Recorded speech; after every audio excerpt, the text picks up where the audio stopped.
বাংলায় যেভাবে তৃণমূল কংগ্রেসের এই সরকার যেভাবে বাংলার মানুষকে তোষণ করছে আর মুসলিম তোষণ করে যেভাবে হিন্দু সনাতনীদের এই যে কদিন আগে দোল উৎসব গেল, বাংলার একটি প্রিয় উৎসব, বলে দিলেন উনি হোলি মুবারক।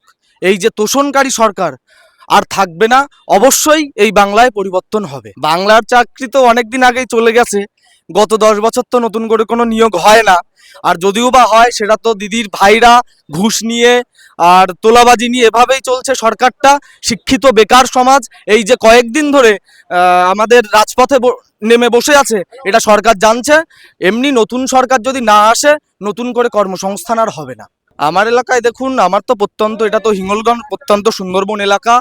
আমার এলাকায় কাজ বলতে এই রাস্তার অবস্থা জানতে পারেন, কালীবাড়ি থেকে হাসনাবাদ, কালীবাড়ি থেকে বাইলানি যে রোডটা, সেই রোডটায় আপনি গেলে বুঝতে পারবেন যে রাস্তায় কতটা উন্নয়ন হয়েছে।